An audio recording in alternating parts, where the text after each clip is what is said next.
Ahí está. Bueno, me acompaña hoy en este nuevo conversatorio la escritora, ensayista, docente, catedrática chilena Lina Meruane.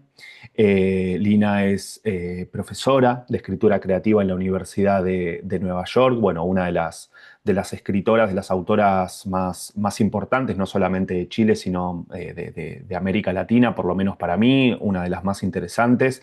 Lina, te doy la bienvenida. Muchas gracias de nuevo por estar conmigo, No, no, muchas gracias a ti, gracias por tenerme. por favor.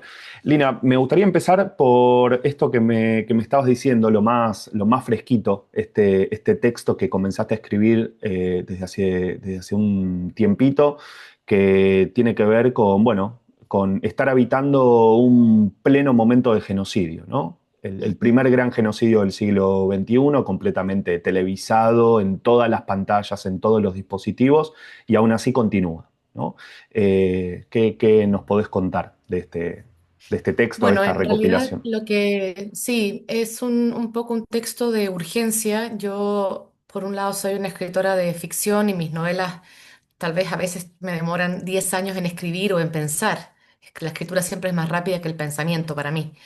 Ujú, Pero este es un libro de intervención, es una manera de romper silencios, a pesar de que yo he hablado mucho sobre este tiempo, pero también he escrito textos en este periodo y entonces quise juntarlos todos con mi querida editora, la poeta Gladys González de Libros del Cardo, que ya había publicado un texto mío que también es un texto de intervención, pero muy anterior, que se llama Palestina, por ejemplo, ujú, y esto se va a llamar Matarlo Todo, textos escritos durante el genocidio o escritos durante el genocidio.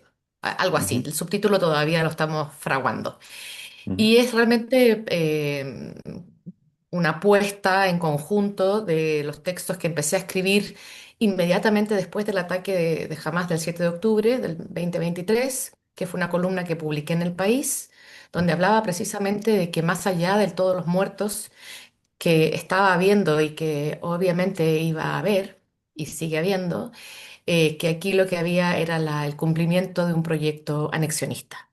Ahí partió esa escritura, una escritura muy informada por la cantidad de años que llevo leyendo y escribiendo sobre Palestina y sobre Israel.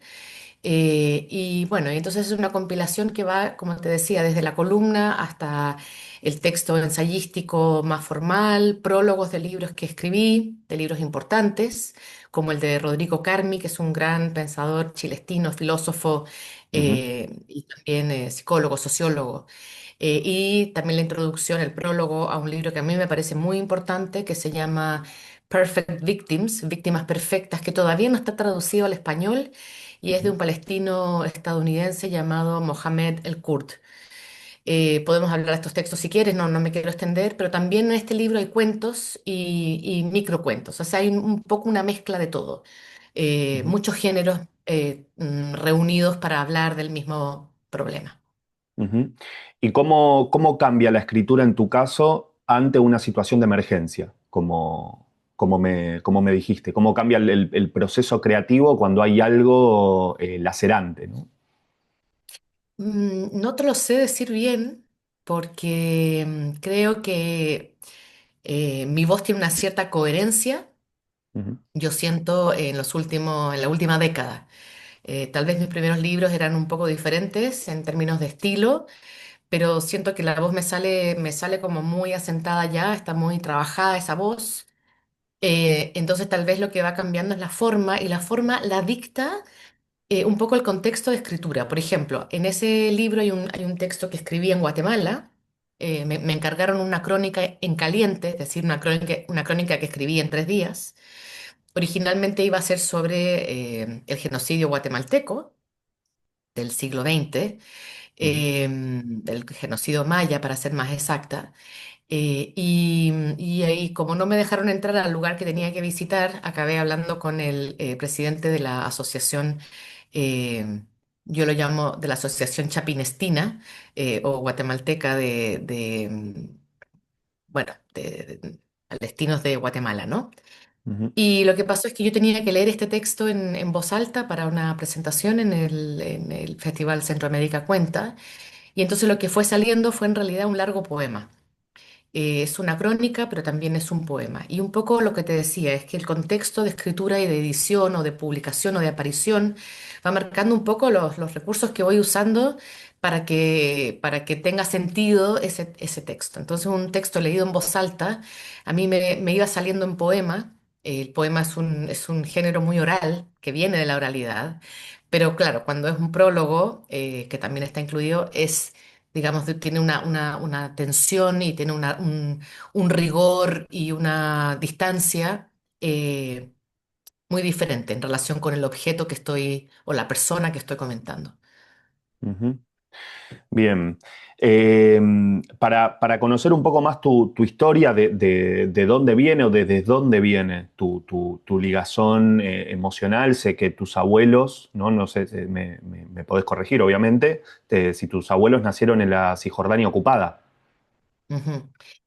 Bueno, te lo tengo que corregir porque en efecto mis Sí. abuelos migraron a Chile desde Beyala, que eran los enclaves cristianos alrededor de Beit Lehem, Ujú, a principios del siglo XX.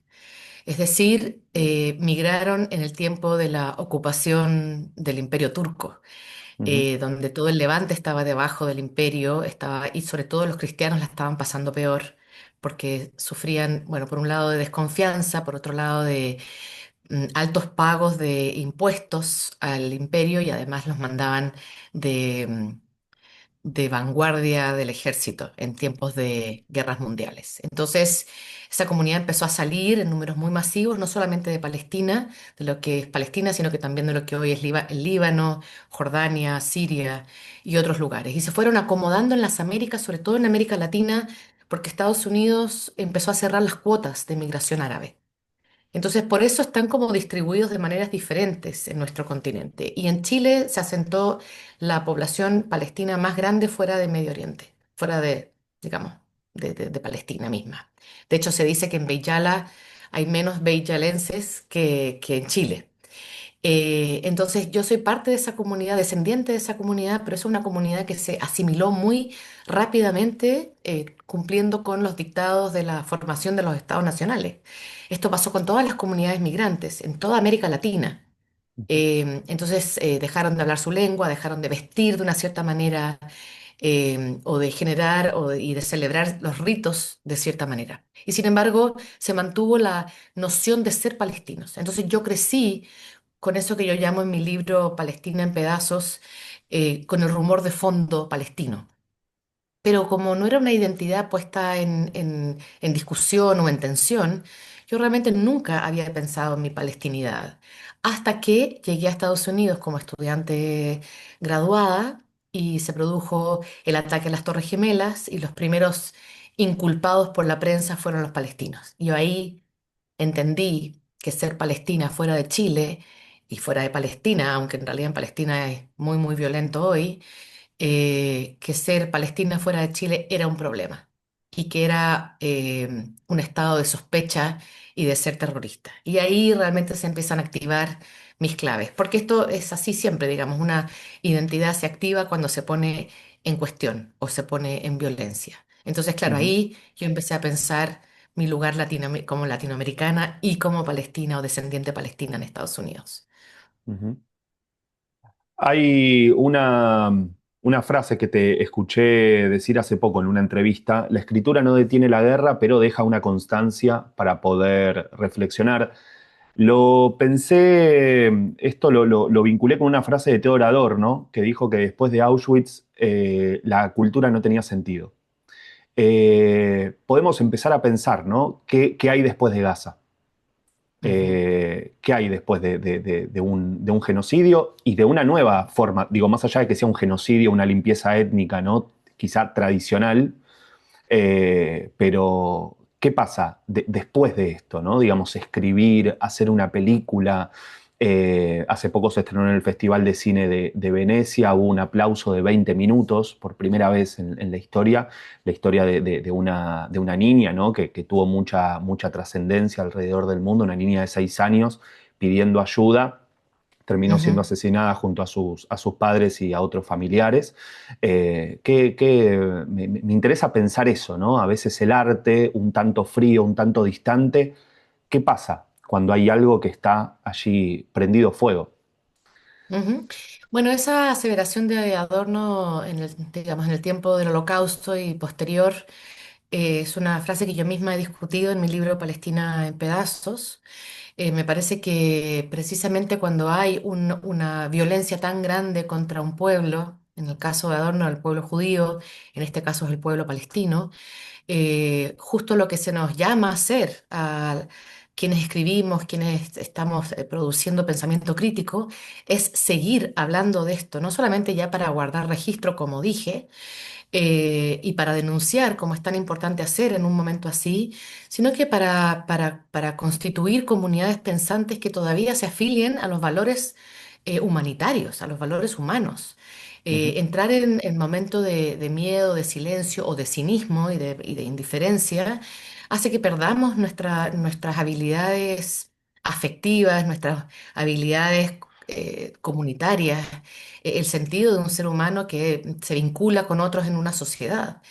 Entonces me parece que es importante seguir escribiendo y esto que comentaba sobre esta película en el Festival de Cine de Venecia, que me impresionó mucho porque el caso de esta niña es muy, muy brutal, ¿no? Una niña que está durante mucho, mucho tiempo pidiendo ayuda, conectada a un teléfono en la que al otro lado alguien la asiste y la acompaña con la voz, con la palabra, que la consuela. ¿No? Hasta que finalmente consiguen permisos para que entre una ambulancia y ahí mismo asesinan a los que vienen a rescatar a la niña y a la niña misma, que era la que quedaba con vida, ¿no? Entonces, es realmente una historia estremecedora, es una historia de la que hay que dar cuenta. Y eso de que el público se manifieste 20 minutos aplaudiendo es una experiencia que también yo he tenido porque llevo 2 años hablando en todos los festivales y ferias a las que me invitan de este tema. Y me he dado cuenta de que, digamos, esto que yo había experimentado alguna vez, que me aplauden al final de una presentación, que es la cosa, digamos, cortés de hacer, empieza a ocurrir en el medio de las intervenciones. Y yo me he dado cuenta que no es un aplauso a mí, sino que es una manifestación de apoyo a la situación que viven los palestinos. Es como la manera en que la gente se manifiesta eh, mientras escucha una presentación en comunidad. Y lo otro que empieza a pasar también es que en estas presentaciones el público llora. Acabo de estar, por ejemplo, ahora en México y había un montón de chicas universitarias que lloraban. Me estremecía verlas llorar mientras yo estaba, digamos, fríamente tratando de explicar o tratando de explicar fríamente una situación de tal violencia. Entonces yo siento que la palabra también convoca un afecto y una conciencia y un aprendizaje y que nos exige pensar juntos. Entonces, esto de que hace la literatura, que es un trabajo micropolítico, de encontrarse, digamos, la palabra con un lector o lectora, de pronto en una presentación es una palabra que se encuentra con 50, 60, 100, 20, 5 personas. Y esa comunidad que ocurre ahí es una comunidad que se reúne para pensar juntas y que se reúne para manifestarse humanamente. A mí eso me parece que es un poco menos micropolítico de lo que yo pensaba como escritura y que empieza a tener un efecto un poco más ampliado. Tampoco es la macropolítica, porque la escritura rara vez tiene incidencia, o la escritura literaria rara vez tiene incidencia en el actuar político de los líderes. Lo estamos viendo, los líderes ujú, siguen mirando para otro lado, siguen haciendo declaraciones que no se continúan con actos reales, con acciones. Pero siento que se van ampliando esas comunidades de pensamiento y de afecto. Y eso para mí me ha vuelto a recuperar un poco la fe en la escritura. ujú. Ya eso en sí mismo constituye un sentido, ¿no? Darle un sentido a lo que uno hace o a lo que uno intenta exponer, ¿no? Me gusta eso de poder convocar, ¿no? En términos de afecto y de poder crear una comunidad, ¿no? Micropolítica, un acto de resistencia. ¿Qué te pasa con los artistas? Bueno, tu mundo es el mundo de las letras, de los libros. Cuando tantos autores y autoras no se pronuncian por miedo quizás a no ser publicados, por miedo a perder lectores. qué te pasa hoy en día con eso, ¿no? Bueno, eso ha sido una de mis grandes desilusiones, y es ver que personas que están especialmente preparadas para, para poder manifestarse, para poder convocar, para poder, digamos, abrir su pensamiento y su micrófono, que es el que portan, digamos, en tantos lugares, se queden en silencio. Yo creo que hay varios factores ahí. Por un lado está el miedo a ser censurados, a ser cancelados, por supuesto. El miedo a perder lugares de comodidad.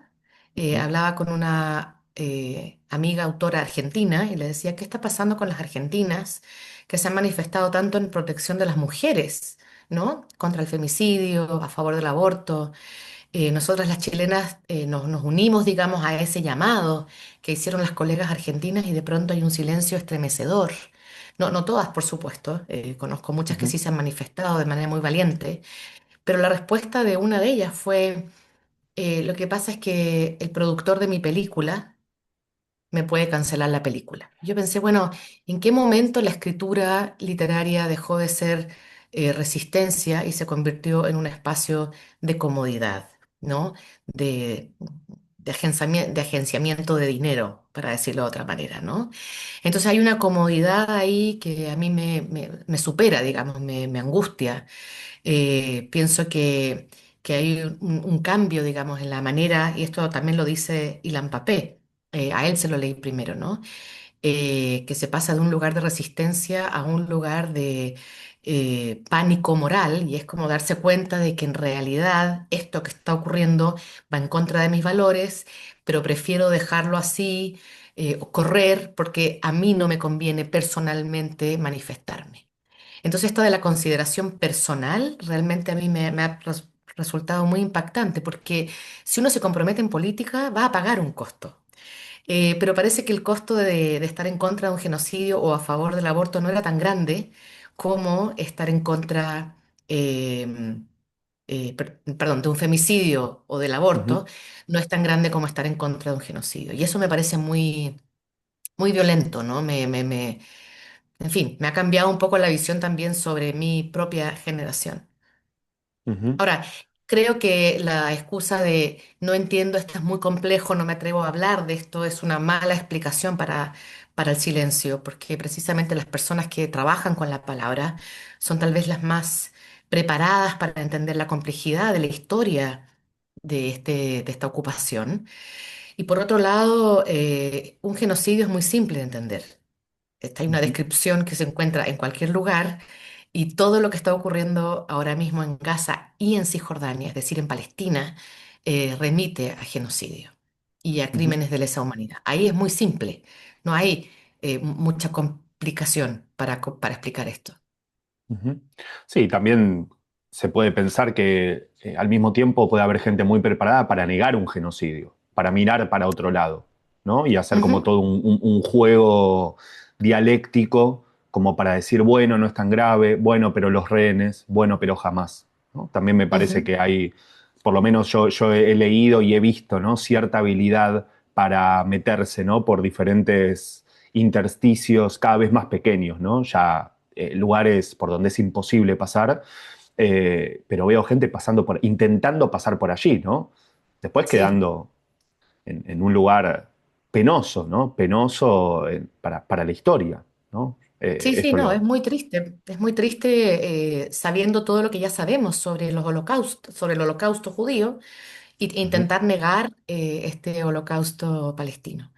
Em, sí, y luego otra cosa que me ha llamado tanto la atención es que en algunas de las declaraciones públicas que he hecho aparece gente, yo en general no leo los comentarios porque a veces son de mucha violencia, pero a veces de repente te aparecen y no los pudiste saltar.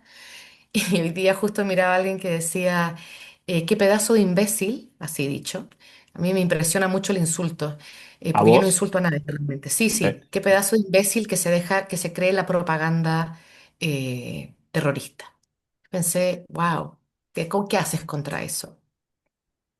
Nada, yo ni siquiera contesto, ¿no? Porque me parece ujú, que creer que lo que está pasando es propaganda y querer refugiarse en ese lugar es realmente muy, bueno, es patético y es muy triste además. Ujú.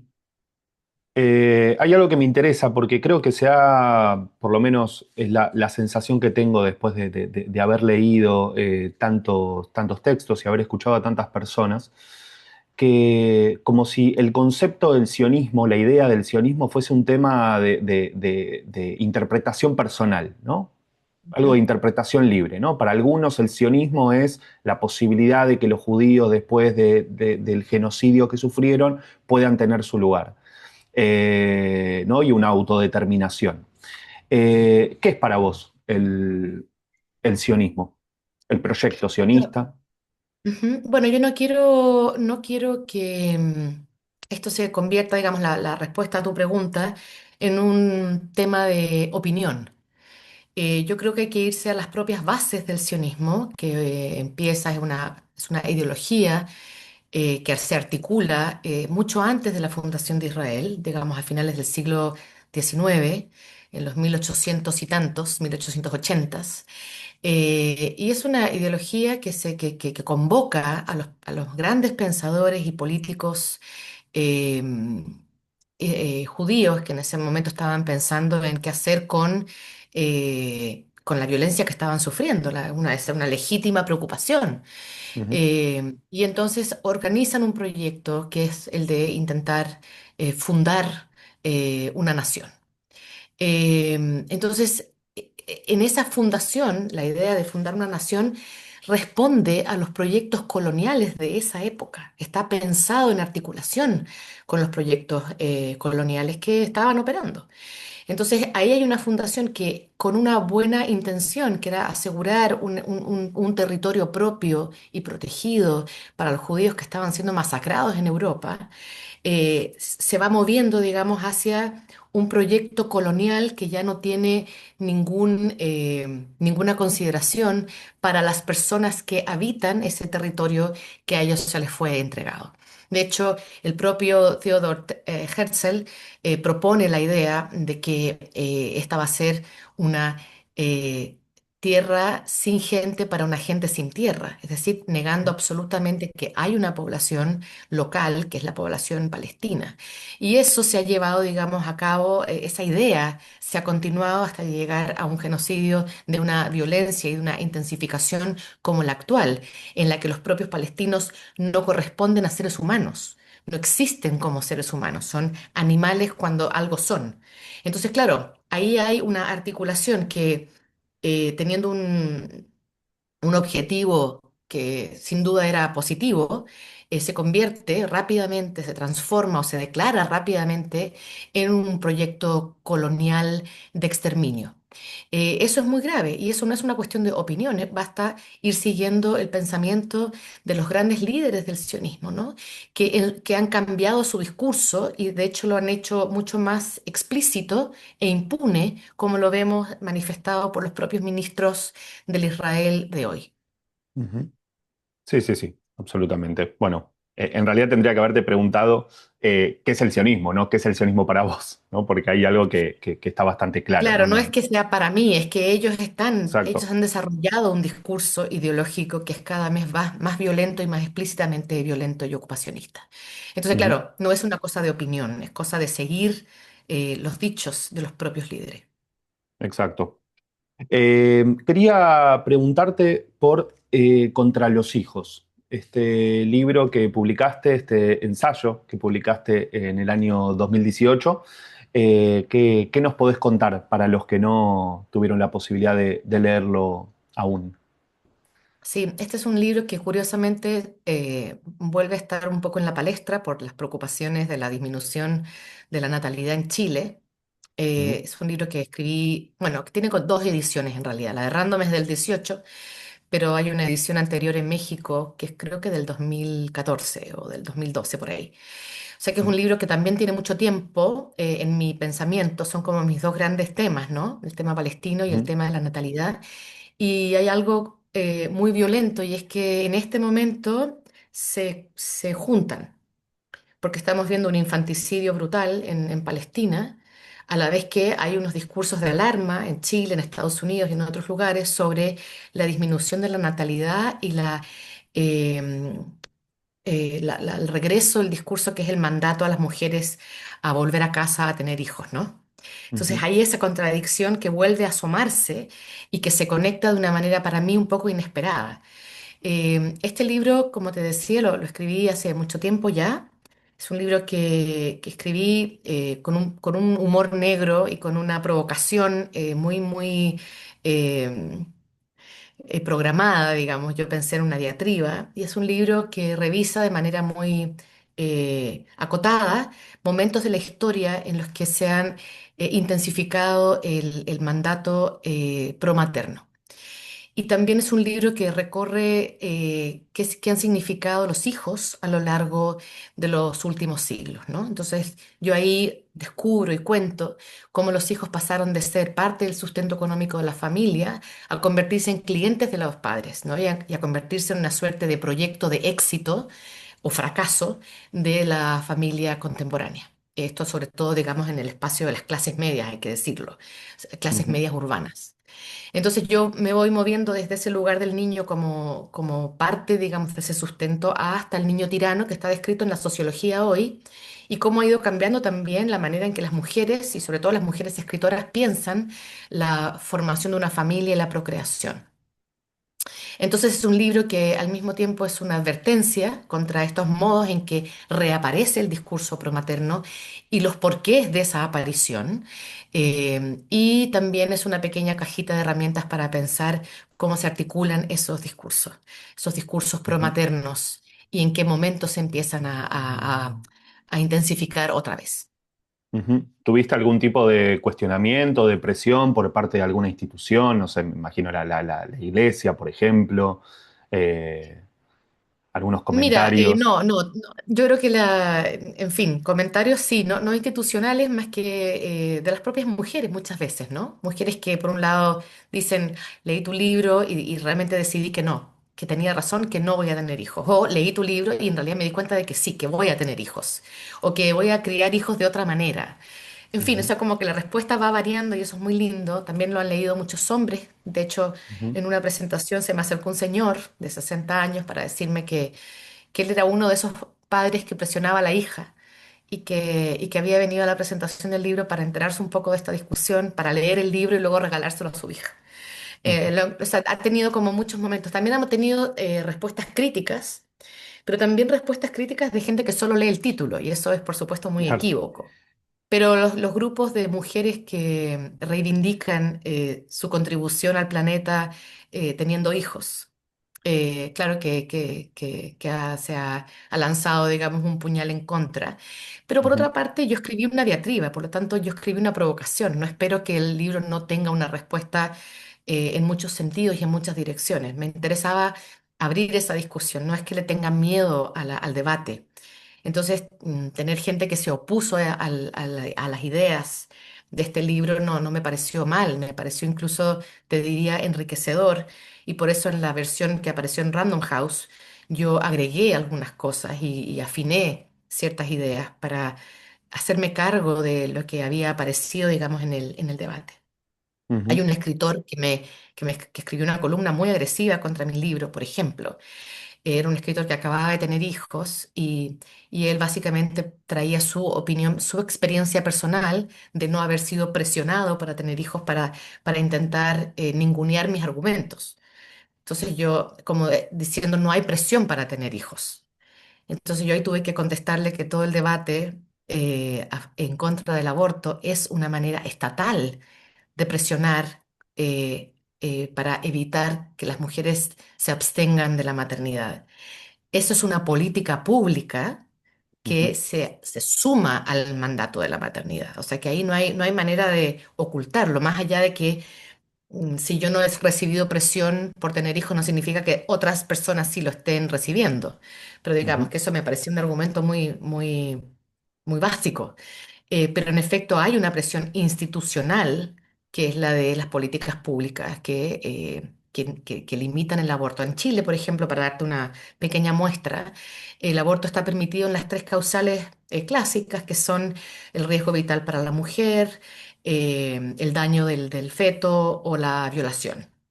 Ujú, Pero resulta que los médicos, en la normativa de esa ley, los médicos chilenos tienen derecho a la objeción de conciencia, tanto en hospitales privados como públicos, donde deberían estar obligados a ofrecer ese servicio, en las tres causales. O sea, eso ni siquiera se cumple en Chile porque los gobiernos más conservadores crearon esa norma y se ha mantenido esa norma. Entonces, realmente sigue siendo una política pública la de impedir los abortos, incluso en las tres causales. ujú. Sí, pensaba en Bifo Berardi, ¿no? Que habla de la deserción, ¿no? De las mujeres, sobre todo en Occidente, ¿no? Por la baja de las tasas de natalidad en todo Occidente, no solamente en Chile, aquí en Argentina también. Ajá. Justo ahora nosotros aquí en el taller estamos analizando una película georgiana que se llama Abril, de la directora Dea Kulumbegashvili, que justamente lo que retrata en su película, es una película muy, muy potente realmente, es cómo en zonas rurales, ¿no? Porque también hay que pensar lo que pasa fuera de las grandes ciudades. A veces cuando Por decimos Chile supuesto. hablamos de Santiago de Chile, decimos Argentina y en realidad estamos hablando de la capital federal, ¿no? En Buenos Aires. Ujú. Y lo que muestra la directora es cómo muchas mujeres, primero que está legalizado el matrimonio para las mujeres de 15 años y automáticamente se les empiezan a imponer hijos.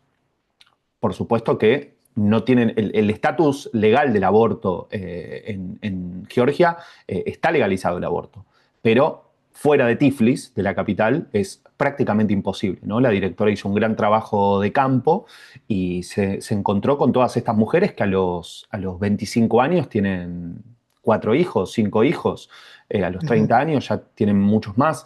Digo, hay una imposición de los hijos, entonces, bueno, me parece no sé si tiene mucho sentido, por responder esa columna de este hombre, ¿no? De no hay presión. Bueno, nunca hay nada más tonto que extender nuestra experiencia personal a todo el mundo, ¿no? También viniendo de un hombre, hablando de las presiones que reciben las mujeres, ¿no? Me parece que Sí. ni siquiera vale la pena responder algo. Eh, No, pero mira, te- fíjate que como te decía, no le tengo miedo al debate y responder a esa columna me significó sistematizar algunas ideas. O sea, yo voy pensando cuando entro en estos debates y la Ujú, conversación pública me ha permitido realmente reflexionar sobre un montón de cosas que una sola en su casa leyendo no necesariamente piensa. Entonces, no, me parece que el debate, y es algo que yo quiero sostener, la posibilidad de debatir ujú, con ideas, porque creo que justo este es un momento que está cancelando esa posibilidad y nos está engañando a pensar que, o sea, como en las redes sociales solo tenemos amigos y vamos cancelando a la gente que no nos gusta, entonces ujú, realmente entramos como en una especie de bucles en los que no entendemos que el mundo se están pensando cosas que están por fuera de nuestra manera de abordar ciertos problemas. Y eso es muy peligroso, cerrar esa conversación. Con lo cual, ujú, a mí me lanzan una columna en contra y yo aprovecho de contestar para repensar y para abrir esa conversación y para poder exponer de otra manera lo que he ido escribiendo. ujú. Sí, sí, coincido plenamente. Ya el debate es un ejercicio interesante, ¿no? Yo acabo de decir que no vale la pena contestar, vale la pena poner Sí. en práctica ese ejercicio sin duda. Te quería preguntar, antes te cuento una pequeña anécdota ya para ir eh, cerrando el conversatorio de hoy. Hace poco le escribí a una mujer, aquí de Argentina, que constantemente tiene muchísimos seguidores en las redes sociales y constantemente está hablando acerca de cómo es atacado Israel, ¿no? Entonces, cualquier persona que mínimamente cuestiona lo que está pasando en Palestina, ella dice es antisemita, ¿no? Que es algo con lo que nos encontramos muchísimo aquí en Argentina, pero también en otros lugares del mundo lo que estoy viendo, ¿no? Hace poco veía un policía en Alemania, en Berlín, pegándole a una mujer irlandesa y el mismo policía le decía antisemita a esta mujer que estaba simplemente con una bandera de Palestina. Ajá. Eh, y le pregunté a esta persona si podíamos hacer un conversatorio, no solamente conmigo, sino con alguna otra persona, como para, quizás yo como moderador del debate. Ella me dijo, con antisemitas no discuto. Entonces te quería preguntar si vos habías tenido la posibilidad de intercambiar o de debatir con alguna persona con una posición diferente a la tuya con respecto a la situación de Palestina y del genocidio en curso. Mira, no me han invitado a tener esas conversaciones, entonces no he tenido esa oportunidad. Con gente con quien he hablado es con otros autores que, sin estar tan radicalmente opuestos a la verdad, eh, tienen posiciones diferentes a las mías. Y eso ha sido, por supuesto, interesante, ¿no? De debatir o de puntualizar ciertas ideas, porque también hay un, lo que yo llamaría una especie de sionismo soft, ¿no? Que es gente que ha sido educada en un Ujú, pensamiento y que está aferrada, digamos, a esas ideas, porque es muy difícil ir en contra de un aparataje ideológico que te constituye y que te ujú, hace sentir que ser sionista es ser un buen judío. Y ujú. son cosas Identitario, distintas, ¿no? ¿no? Es su ¿Ah? identidad. Es Claro, claro, que... como una idea de Ujú, identidad. Y de hecho eso ha sido muy reforzado por el discurso israelí, que el Estado ujú, de Israel es el Estado de los judíos para proteger a los judíos y que hay como una especie de equivalencia, ¿no? Entre la ideología y la identidad. No son la misma cosa, aunque se pueden, digamos, juntar, pero no son necesariamente la misma cosa. Entonces, desarmar ese armado ideológico es muy violento, muy duro.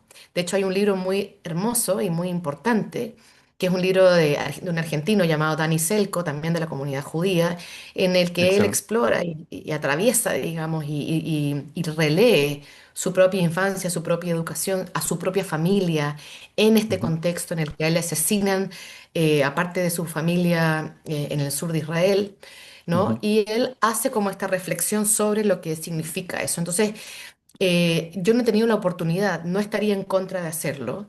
Creo que sería muy violento para mí que cada frase que yo dijera me acusaran de antisemita, porque eso es acusar a alguien de racista, cosa que he trabajado mucho y creo que pienso que no lo soy. Pero además es que es una acusación que ya no se sostiene. El propio Ilan Pappé hace poco daba una entrevista, decía, es que ya ese argumento se cae a pedazos.